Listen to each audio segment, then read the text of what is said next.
Hello everybody and welcome to Nathan on Shuffle and to my newest episode of New Album Spotlight, the show where I put the spotlight on a new album in progressive rock that I want to feature for you guys, that I think you guys will enjoy if you like the same kinds of stuff that I do. This is my way of sharing what I love with the community that I've built here on this channel, so I hope you guys appreciate some of these recommendations and that you'll go and check it out and support the artists. I've got a really interesting one today with a really kind of weird way that it's being released and such, so I'll get into that. This is the Chronicles of Father Robin and their album, The Songs and Tales of Airoea. This is a really high concept album. It's a big, sprawling 3-disc set, and it's tough to come by because it's really just an exclusive package from the band at this point, but they are releasing it more widely on Charisma, I believe, later on. So for now, really the only way to hear this is by purchasing this big deluxe 3LP colored version edition box set from the band themselves, which they put on like a Kickstarter type campaign, and that's really how they were able to fund and bring about this project, which has been in the works for many years, it sounds like. This project features members from various different Norwegian prog bands, Wobbler, Tusmork, George Joe, and the Samuel Jackson 5. The music's very inspired by 70s progressive rock, obviously, very symphonic prog. If you love Wobbler, that's really what drew me in, is I'm a huge Wobbler fanatic. And so I thought I have to hear this, and really it's mainly the project of the lead singer of Wobbler, Andreas Wettergreen Stroman Prestmo, a really incredible vocalist and plays a bunch of instruments, guitars, synth, percussion, and he's joined by a whole host of different people. Lars Fredrik Frosli also plays a lot of keyboards and vintage sounds on this as well, so you get a bit of that Wobbler style in the keyboards. So it really leans into that aesthetic. If you like Wobbler's sound, this is definitely a must listen. But like I said, it's kind of hard to come by. It's not on a streaming service. The full album isn't out on Bandcamp or any other digital format. It's really just this big box set edition, but then they're releasing it in parts through Charisma. I believe Book 1, which is the first disc of the album of 3, is being released in September more widely on vinyl and on CD as well, I believe. So that will be the chance for most people to start to be able to hear this project. But I've been lucky enough to be able to hear the full thing, and I want to talk about it because it's one of my favorite releases of the year. I want to shout out Scott from the Prog Corner, who brought this to my attention. He did a really massive review of this project that I'm sure many of you watching this channel are already aware of and have watched that. He really went into a cool deep dive about this whole project. And so you can go check that out if you want a little bit more in-depth description. I'm going to try to keep this fairly lighter and not really dive super hard into every single track of the album, and just give a more overall impression of it, just to let you guys know that I really love it and recommend it. So it's a very ambitious project, as I've mentioned. It's really a dream come true for me as a fan of like high fantasy concepts, but also really cool progressive rock sounds. I think this marries the two fantastically. It's like a fantasy tale like Lord of the Rings or some kind of high fantasy story set to classic 70s progressive rock a la Yes and Gentle Giant and Genesis and King Crimson. All of those influences are really baked into this sound, and it's a really fun project to behold. There's a lot of different sounds and styles, maybe delving into some avant-garde type stuff, some classic rock, some folk sounds, even some classical varieties. I think it really runs the gamut between a lot of different soundscapes and adds to the variety of the album on display. So it's a really cool, sprawling project. Like I said, it's split into 3 books essentially, which I sort of think of the 3 books as the 3 different elements that they portray. The first book is very much the earth element. This is like, I think it's subtitled A State of Nature. So it's very earthy, very folky, very grounded, it feels. And so it takes on its own aesthetic. But then we get into book 2, Ocean Traveler, which is more water-based. You know, it's very fluid and flowing and has a lot of cool sort of sounds to it as well that are very separate from the more earthy, folky flavor of the first part. It's just very free-flowing and has a lot of cool sounds that really mimic the sounds of water and of flowing motions. Book 3, Magical Chronicle, is more of the air type style. It's more airy and more light and more breezy, and has a bit of atmosphere, and is really cool how they build these soundscapes and different things.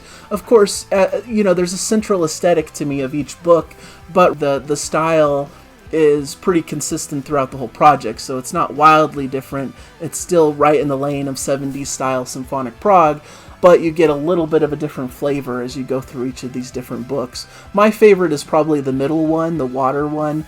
I think it's just really unique and fantastic how they approach it, and it's really fun to hear these different styles and how they're able to make them flow in a specific way. It's even hard to describe, but to me it really evokes like almost an underwater feeling, that you're going through this kind of underwater world and hear all these flowing guitar lines and interesting patterns. There's just so many tracks to go through and to talk about. To highlight a few, Elysian Forest from the first book is a really big sprawling epic. I believe this is actually the one track that's available to go and look up and to stream.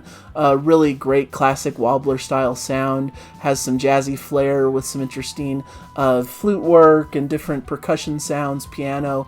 Really interesting laid-back vocals, some almost Keith Emerson-style keyboard noodling towards the end. You get a really cool folky flavor with a little bit of Yes-inspired vocals from Andreas. Just a really great introduction to this world and to this album, I think, that really gives you a great snapshot of what you can expect going through. Twilight Field is another expansive track from the first book, which begins with a more menacing vibe with eerie mellotrons before a flute introduces a more faster, harder edge, jazzy workout, almost a King Crimson type feel. A lot of crazy, chaotic sections toward the end. This is where I get the avant-garde feeling, where there's lots of chaos, but there's some beauty that shines through as well, especially in the vocals. So it's a really cool disc. I think it's the most standard Wobbler-esque disc of the whole record, and it's really, really cool. But then we get into the Ocean Traveler section, which has some really fascinating, cool sounds as well. Over West Winds has some acoustic strumming and cool choir-style chanting vocals, very medieval sounding almost in the way that they're putting together these harmonies and arrangements. Orias in the Underwater City starts with some cool soundscapes and almost an 80s throwback keyboard. Has a dreamy Tales era Yes sound in the vocals. And there's a very interesting section, I'm still not sure how I feel about it, where they have this almost like old school Casio keyboard drum machine type sound that feels a little outdated and strange, but it kind of works to give this quirky atmosphere to this track and leads to some really interesting keyboard work and a really cool ending to the track. So I'm a little bit up and down on that, but then it kicks into Ocean Traveler, which is one of my favorite tracks. Just a really cool, breezy vibe with fluid guitar lines and a boogie-style piano, some cool instrumental breaks, and there's almost a gentle giant-y funkiness to it as it quirks and bounces along. Really cool vocal passage as Andreas repeats the line Ocean Traveler over and over again. It's just really cool, and then the disc ends with some really cool, more rockin' tracks like Lady of Waves and Green Refreshments, which are really fun. Lady of Waves starts off a little bit more light, but then gets into some more heavy, almost Deep Purple type vibes in the second half, and Green Refreshments is just a fun, folky feel with a King Crimson jazzy vibe also. Some really harder-edged riffs and ominous vocals taking place on this track. And then the Grand Reef is a great closer for this section. Book 3 is really fine, too. Really fun. Listen, I really especially love Magical Chronicle that opens up this disc. Beautiful guitar lines and flute work. Very Gentle Giant sound in the vocals. And then the Gentle Giant references just get even more pronounced as they do this very funky groove and these counterpoint type layered vocals. Just a really great track that I really enjoy. Then we get to Sky Slumber, which is a very atmospheric and ambient sound at the start. Very dreamy and pleasant, as if you're floating through the air and listening through the clouds. Very soothing and very cool. Gets a bit more of a quirky, proggy energy through the second half, but it's a really sonic, pleasure to listen to this track. And then it ends with a couple of really interesting higher energy tracks, Empress of the Sun and Lost in the Palace Gardens, which are really cool folky pieces that give Andreas more chances to shine in the vocal department. There's also some added female vocals, especially in that Lost in the Palace Gardens section, that really add another cool dimension to the soundscape. So all in all, it's just a really fantastic project with so many great sounds and variety. You could definitely hear the influences of Yes. You can hear the influences of Gentle Giant throughout the piece. And I think there's also some King Crimson, Angular type quirky prog sections, also some jazziness, some folk leanings. I just think it has the full gamut of what you could expect from all the classic bands of this era, and it falls right in line with that, with a really cool concept.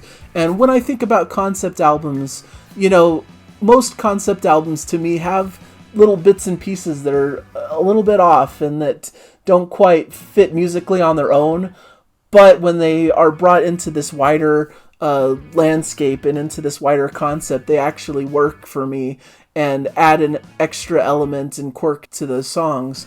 So any weird tracks that seem a little bit off kilter, especially if isolated on their own, I'm forgiving of it because they really work within the context of the entire piece. And, you know, like Lamb Lies Down on Broadway has some really weird, quirky bits, like, you know, that whole waiting room section with all those strange sounds. Listening to that on its own is really off kilter and not very pleasant, but it somewhat works in the theme of the album as a whole, and is just a quirky part of this whole concept and story, which I think I feel about with a lot of the pieces on this. So really amazing album. If you're a fan of classic 70s progressive rock, I think this is a must listen. Hopefully you can come across it somehow, even if you have to wait for book 1 to come out more officially. It's well worth your time. It's a really fun time. And if you're a fan of Wobbler, you know, definitely pick this up. It's just a must-have release. So thank you guys for joining me. Hopefully you enjoyed my rundown of this album, and let me know in the comments if this is something you've heard, and if you have thoughts about it or anything that you want to contribute. I'd be more than happy to listen. So thank you guys for your support, and I'll hopefully catch you in a future episode. Bye everybody.